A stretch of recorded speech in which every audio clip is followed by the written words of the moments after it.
All right, my name is Yasmin Skinner. I'm a sophomore junior-ish. My major, double major is anthropology and media society arts. Uh, my definition of diversity, I would have to say something that's not the same. No replicas, no duplicates, something unpredictable or not the usual. And not just in terms of race or appearance, but thoughts, perception, the way of interacting, talking, walking, anything. Like that's diversity to me. Um, Diversity at purchase, I think that's when like kind of like race and demographics kind of has a play with diversity. I feel like when I first came to the school, I just noticed a bunch of Caucasian people and not that many African Americans. And the African Americans I did see, it made me happy. Like, yeah, we're in purchase, but it's just like we're not even unified.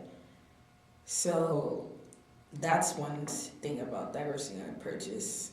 I kind of feel like at the same time, in terms of being intellect and thinking, like there's a lot of like interesting thoughts and perceptions and theories and concepts and motives and stuff, but at the same time, it's I don't know. Can't really say. It is diverse, but it isn't. I don't know. It's just one of those things that you just can't figure out, and it's just I don't really know because I feel like I'm thinking of the word diversity and I'm thinking of race, but that's the I feel like just the way I feel like that's a connotation that diversity has, just strictly race, and it's more than just that. And I think it's interesting because I've met like in classrooms, we all have diverse opinions and thoughts. We're encouraged in school to think differently, to think beyond and push the envelope, so to speak. And I think that triggers diverse thoughts. I don't know what else. How about diversity is with like things like the PSGA and events and clubs and organization? Well, like last year, me personally, I didn't know about much of the events. I found out about most of the events because of any of my friends that were white. Like anyone that was Hispanic or African American that I hung out with, like unless it was something thrown by Latinos Unidos or any, I forgot the name of, what's the name of that? Opia. Like other than that, that's the only way I found out about it. But any events like the Stude, have anything at the Stude that was not done by those clubs, I would not be there, or anyone else on this campus that was African American or Hispanic. And it's interesting because yesterday I went to go drop off my bike to get fixed in the Stude, and I was talking to my friend. I was just like, "Yo, I'm the only black bitch in here." Like, whoa! And it's just like, of course, being in school, it's like you don't think about it. Like you kind of do become colorblind because just like whatever, like you're around different people. It's school, but then it's just like to be underneath one roof and just everyone was white, and I was like the only black girl. I just felt a little weird, and it goes to show like PSGA, for example. I don't know the full board panel, but I have heard that it's not really diverse up to like I guess probably someone that is a minority standards. I think that's an issue because when there's situations or anything that wants to be addressed coming from, let's say, me or yourself, who's going to address it and how it's going to be handled, and is it going to be handled accordingly? Is it going to be some miscommunication and understanding? Is it going to be difficult? Is it going to be any kind of conflict? Hopefully not, most likely not, but it's just kind of interesting, like where can we fit in to speak up so we can diversify? And that's the ironic part about Think Wide Open. I wrote a damn essay to get into the school about diversity, and I didn't make it general. It was about myself and my definition, what I wanted it to be, and like I was really happy with my essay. I was really proud. I was like, there's no way they can't tell me no after this. Think Wide Open, come on. And I got in, but it's just like when I got here, it was just Think Wide Open, really? You know, like who's calling the shots here? You know what I mean? Like they kind of give off like this free spirit, what you want you can get, and that is true. What you want you can't get at purchase, but the people who want aren't African Americans or Hispanics, and the people who do get are the white people at this school.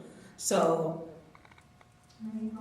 you know what I mean? Like where, and then also, and not just to blame the school and anyone that isn't a minority of the school, but also it's our fault as well. Like we should be stepping up to the plate and saying, well, you know what? We're tired of having these fucking indie rock bands at this at the studio for Fall Fest. Like let us do something.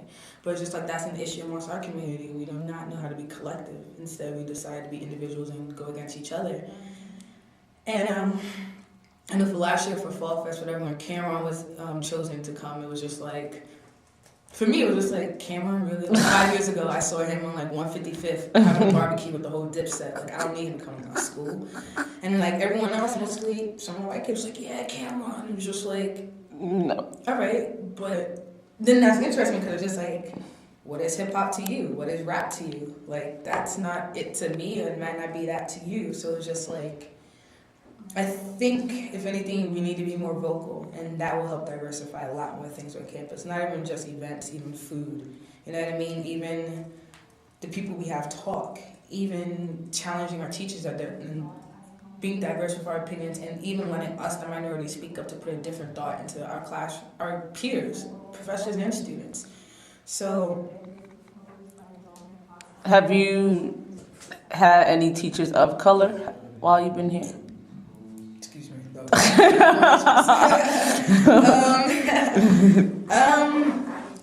No. The only teacher I had was, damn, I don't remember her name, but she was just, I had her for gender studies, and it was like Indian culture. I can't remember her name, it's not coming to me. But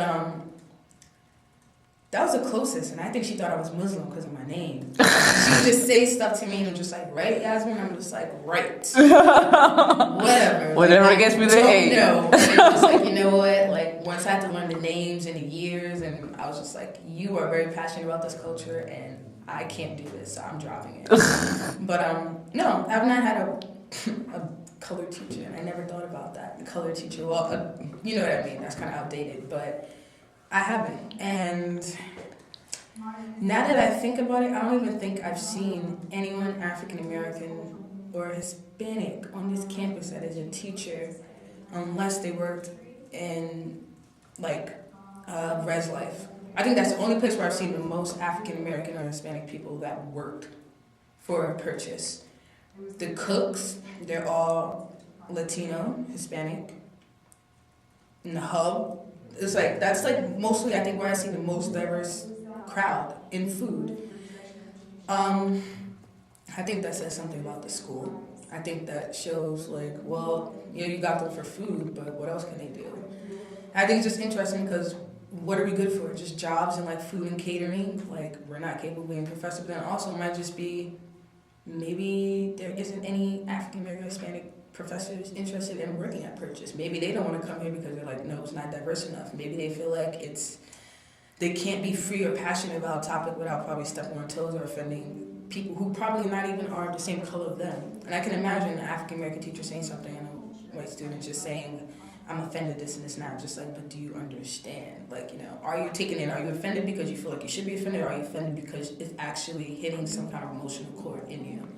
So I think that is interesting because I'm definitely taking anthropology, and like all my teachers that I've had in that department, I believe are white. I don't know if any of them are like Spanish or anything like that. I don't know, I never investigated it. I can't really tell what their last names, that's inaccurate, so I don't know, but their skin didn't match mine. That's what I can say. It didn't match mine, their hair didn't match the texture of mine, so no. And I don't even think I've even had I had a Spanish teacher, I think she was Dominican, in my first year of college in LaGuardia.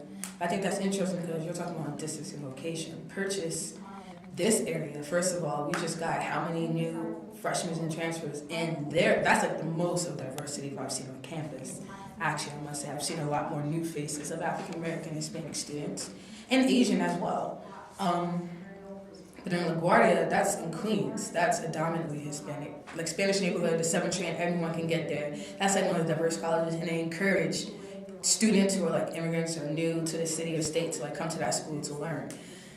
So, yeah, we had diverse teachers there, and I didn't really, this conversation wasn't even like a thought there because it was just like, there's no way I can't say I don't see diversity. I'm like having class with a woman that's 50 years